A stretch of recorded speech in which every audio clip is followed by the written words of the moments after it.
지난주엔 세 번에 걸쳐서 시므온 선지자의 성탄절, 안나의 성탄절, 그리고 동방박사들의 성탄절에 대해서 알아봤습니다. 오늘은 성탄절 기간에 가장 중요한 인물인 마리아의 성탄절에 대해서 알아보려고 합니다. 마리아, 그는 누구인가? 왜 많고 많은 사람 중에 하나님은 마리아란 여인을 택하셨을까? 그 당시에 마리아보다 더 아름다운 여인도 많았을 거고, 교양이 풍부한 여인들도 있었을 거고, 또 더 좋은 가문에서 태어난 인생의 연륜도 꽤 많이 쌓인 세상에 널리 알려진 여인들도 많았을 것입니다. 그런데 하필이면 그 많은 여인 중에 왜 마리아를 택하셨을까? 이름이 예뻐서 그랬을까? 그렇지 않습니다. 하나님께서 마리아를 택하신 이유는 분명히 있을 것입니다. 첫 번째는 마리아는 늘 하나님의 은혜를 사모했기 때문이다라는 겁니다. 26절, 27절, 여섯째 달에 천사 가브리엘이 하나님의 보내심을 받아 갈릴리 나사렛이란 동네에 가서 다윗의 자손 요셉이라 하는 사람과 약혼한 처녀에게 이르니 그 처녀의 이름은 마리아라. 천사장 가브리엘이 하나님의 메시지를 들고 나사렛에 살고 있었던 마리아를 찾아온 겁니다. 갈릴리 나사렛은 인구가 한 2,000명 정도밖에 안 되는 아주 작은 마을입니다. 워낙 깡촌이라 사람들이 나사렛 출신의 사람들을 경멸할 정도로 가난하고 굉장히 작은 지방입니다. 그런 작고 초라한 곳에서 평범하게 살아가는 어린 여자에게 가브리엘이 하나님의 메시지를 갖고 온 겁니다. 28절에 그에게 들어가 이르되 은혜를 받은 자여 평안할지어다 주께서 너와 함께 하시도다 하니 30절에 천사가 이르되 마리아여 무서워하지 말라 내가 하나님께 은혜를 입었느니라. 그러니까 이런 뜻입니다. 네가 그동안 하나님의 은혜를 많이 사모해서 이제 하나님이 너에게 은혜를 주시기를 원한다. 그겁니다. 그러니까 왜 마리아를 하나님이 많은 여인 중에서 들어 쓰셨는지 쉽게 답이 나오죠. 하나님의 은혜를 늘 사모했기 때문이다라는 거예요. 두 번째 이유입니다. 왜 많고 많은 여인 중에 마리아를 택하셨을까? 겸손했기 때문에. 가브리엘 천사가 마리아에게 은혜를 받은 자여 평안할지어다 주께서 너와 함께 하시도다 이렇게 말을 하니까 그때 보여주었던 마리아의 반응입니다. 처녀가 그 말을 듣고 놀라 이런 인사가 어찌함인가 생각하며 정말 놀랄 수밖에 없는 일이 실제로 일어난 겁니다. 아니 나같이 비천한 사람에게 이런 일이 일어날 수가 있다니 이게 마리아의 겸손함입니다. 38절에 마리아가 이르되 주의 여종이여니 말씀대로 내게 이루어지리다 하며 천사가 떠나가니라.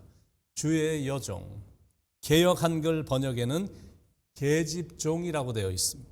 하나님 앞에서 지극히 겸손한 모습이고 겸손한 말투입니다.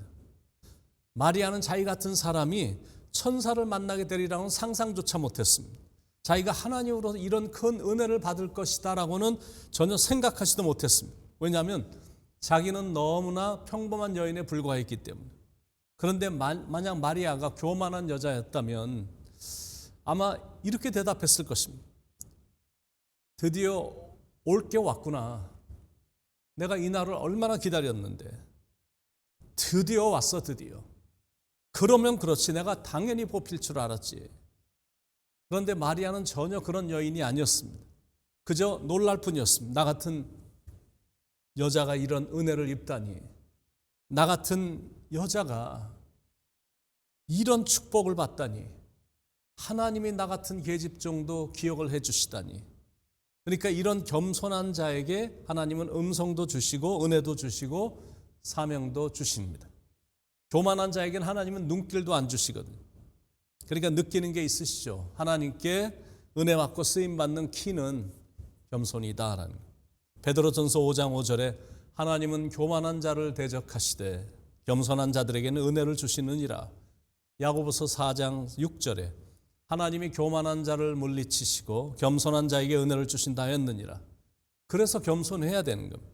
그래야 하나님의 은혜가 임하기 때문입니다. 하나님이 마리아를 택하신 세 번째 이유입니다. 흔들리지 않는 견고한 믿음을 갖고 있었기 때문입니다. 31절에 보라 네가 잉태하여 아들을 낳으리니 그 이름을 예수라 하라. 이건 정말 청천벽력 같은 소식이었거든요. 결혼도 하지 않은 한 15 정도밖에 안 된 티네이저 처녀에게 임신의 소식이 들렸다. 이거는 정말 충격적인 뉴스거든요. 아니 이게 무슨 굿뉴스야. 그런데 마리아는 금방 No thank you 이렇게 말하지 않았거든요. 조용히 침묵하면서 그 다음을 기다렸습니다. 그랬더니 천사가 다음과 같은 말을 하는 겁니다. 32절 33절에 그가 큰 자가 되고 지극히 높으신 이의 아들이라 일컬어질 것이요 주 하나님께서 그 조상 다윗의 왕위를 그에게 주시리니 영원히 야곱의 집을 왕으로 다스리실 것이며 그 나라가 무궁하리라. 너를 통해 메시아가 태어난다라는 겁니다. 온 인류가 기다리던 메시아, 온 인류를 구원할 구세주가 너를 통해 오신다는. 그러니까 당연히 놀란 어떻게 이런 일이 가능하냐라는. 34절에 마리아가 천사에게 말하되 나는 남자를 알지 못하니 어찌 일이 있으리이까. 그러자 천사 가브리엘이 설명을 하면서 이런 선포를 합니다. 35절에 천사가 대답하여 이르되 성령이 내게 임하시고 지극히 높으신 이의 능력이 너를 덮으시리니 이러므로 나실 바 거룩한 일은 하나님의 아들이라 일컬어지리라. 37절 대저 하나님의 모든 말씀은 능치 못하심이 없느니라. 그러자 마리아도 이제 믿음의 선포를 합니다. 38절에 마리아가 이르되 주의 여종이오니 말씀대로 내게 이루어지이다 하며 천사가 떠나가니라. 그러니까 역시 하나님의 축복은 하나님의 말씀을 확실히 믿는 자들에게 임함을 볼 수가 있는 겁니다. 마리아에겐 그런 믿음이 있었다는, 그래서 하나님께서 마리아를 택하신 것이다라는, 주님께서 마리아를 택하신 마지막 이유입니다. 하나님의 말씀에 순종했기 때문에. 천사 가브리엘이 대저 하나님의 말씀은 능하지 못함이 없느니라. 그러자 38절에 마리아가 이르되 주의 여종이오니 말씀대로 내게 이루어지이다 하며 천사가 떠나가니라. 하나님의 예언의 말씀을 천사로부터 받자마자 마리아는 그 말씀에 순종했다라는 거예요. 아니 하나님 제가 임신이 되면 지금 임신이 되면 어떻게 되는지 아세요? 부모님한테는 대체 뭐라고 말해야 돼요? 또 제 친구들은 얼마나 손가락질 하겠어요? 사람들은 저를 얼마나 경멸하겠습니까? Why me? 이러면서 하나님께 따지지 않았다는 거예요. 그 당시 사회적인 관습이라든지 문화적인 점으로 볼 때 처녀가 결혼하기도 전에 아이를 잉태했다. 그건 사람들 앞에서 돌에 맞아 죽을 수도 있었던 문화였습니다. 그러나 마리아는 모든 걸 각오한 겁니다. 왜냐하면 그 말씀이 하나님의 말씀이었기 때문이다. 그런 행동이 세상 사람들의 눈에는 바보 같은 행동으로 보였을지 몰라도 마리아는 그 말씀이 하나님의 말씀이었기 때문에 무조건 순종했다는, 바로 이런 순종의 자세를 우리가 마리아에게 배워야 된다는 거죠. 군대 갔다가 휴가 온 아들에게 아버지가 군대에서 배운 중요한 교훈이 무엇이냐 그랬더니 아들이 순종입니다. 그건 나도 너에게 가르친 게 아니냐. 물론입니다. 그러나 아버지, 군대는 나에게 지금 당장 순종할 것을 가르쳤습니다.